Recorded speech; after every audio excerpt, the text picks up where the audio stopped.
문자만 보셔도 깝깝하셨죠? 친한 사람한테 돈 빌려주고 받아야 되는 입장인데 얘기 꺼내기가 진짜 눈치 보이면서 불편해질 때 그 심정 혹시 아시나요? 앞에서 보여드린 문자처럼 아마 임대인의 심정도 비슷할 거예요. 매달 월세를 주는 계약서에 도장까지 찍고 찰떡같이 약속까지 했는데 왜 임대인은 저런 불편한 문자를 보내면서 스트레스를 받아야 되는 걸까요? 남한테 싫은 소리 하기 좋아하는 사람이 어디 있겠어요. 내용 증명 보내고 이번에는 또 어떤 변호사를 찾아가서 소송 의뢰를 해야 하나, 이런 고민도 하기 싫으시죠. 요즘 강남의 건물주들 사이에서 많이 이용하고 있는 법률적인 보험을 하나 소개시켜 드릴게요. 제소를 하기 전에, 소송을 하기 전에 화해를 미리 신청해 놓는 거예요. 말 그대로 소송을 제기하기 전에 화해를 미리 약속해 놓는 겁니다. 그 법률적인 서비스가 바로 제소 전 화해 조서입니다. 조물주 위에 건물주라는데 요즘 같은 시대에 임대료 받으면서 경제적 자유를 누리면서 마음 편하게 사는 게 꿈이라고 생각들 하시죠. 근데 땅콩 빌딩 같은 작은 건물들은 말할 것도 없고 신도시 상가 한 칸만 갖고 있어도 임대인이 되면은 신경 써야 될 게 한두 가지가 아닙니다. 월세가 잘 들어오고 있는지, 건물에 보수해야 될 부분은 없는지, 소방 점검을 받으면 지적받은 것들 수리를 해야 되고, 또 전기, 수도, 엘리베이터, 그리고 주차 리프트, 소방 관련된 펌프 시설들까지 기계적인 문제는 없는지 항상 체크해야 되고요. 비가 오면 누수는 없는지, 낙엽이 떨어지면 하수관이 막히지는 않는지, 제가 지금 언급한 거 말고도 세금은 또 얼마나 나올지, 대출이 있다면 이자도 당연히 신경 쓰이고요. 임차인들은 본인들이 힘들어지거나 사정이 생기면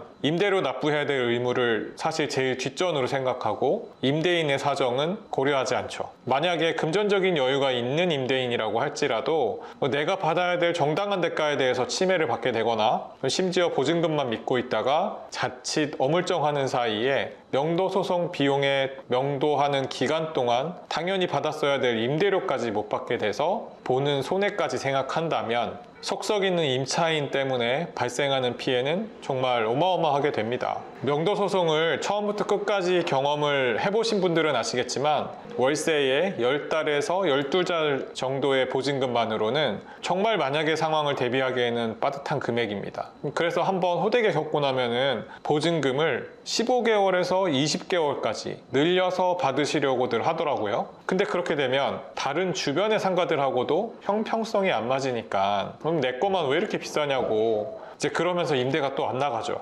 어차피 요즘은 임대차 보호법이 계속 강화되고 있어서 임차인의 권리를 보호해 주는 것 위주로 되어 있고 또 법대로 소송을 해야지만 나의 소유권을 온전히 지킬 수 있는 이런 시대에는 임대인은 어떻게 미리미리 나의 소중한 권리를 보장받을 수 있을까요? 임대인이 계약 기간이 끝날 때까지 임차인하고 별 문제 없이 원만하게 관계가 유지가 되면서도 적어도 명도소송에 대한 부담을 아예 처음부터 없애려고 한다면 처음부터 약속을 해놓는 겁니다. 그게 바로 제소 전 화해라고 하는 겁니다. 미리 계약을 하면서 3기의 임대료 연체로 인해서 계약 해지 조건이 완성되면 별도의 소송이 없이 강제 집행부터 바로 시작할 수 있다는 조서를 받아두는 겁니다. 물론 임차인 입장에서도 계약이 만료됐을 때 보증금 반환이 만약에 미루어진다면 이것도 즉각적인 강제 집행도 가능합니다.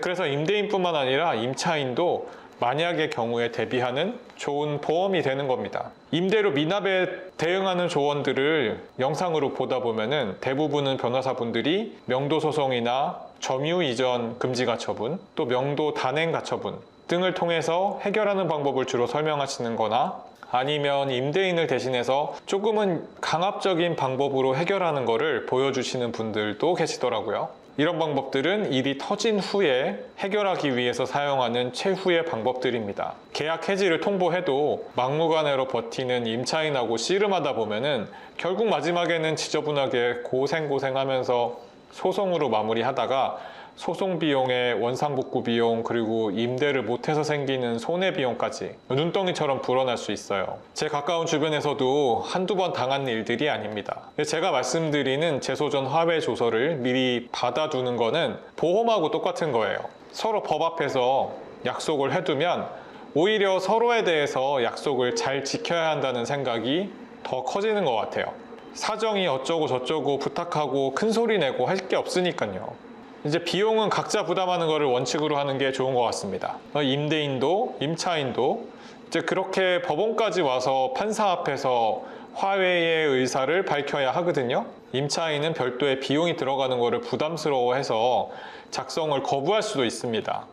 이제 그러면 임차 보증금의 일정 부분을 줄여주는 딜을 해서라도 약 50만 원 정도 되는 금액을 부담하게 만들 수 있습니다. 이는 당연히 중개사께서 조율을 해주실 수 있겠죠. 중개사분들 중에는 아직 이런 제소전 화해조서 작성이 금시초문인 분들도 있을 겁니다. 아니, 많을 겁니다. 서울에서 그것도 임대차 시장이 매우 치열하고 공급과 수요가 정말 많은 강남에서부터 점차 늘어나고 있습니다.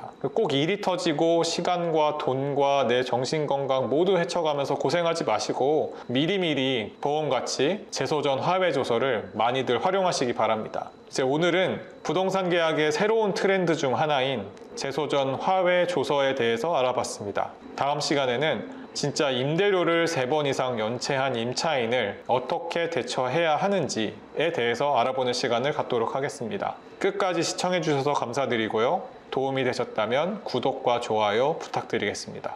감사합니다.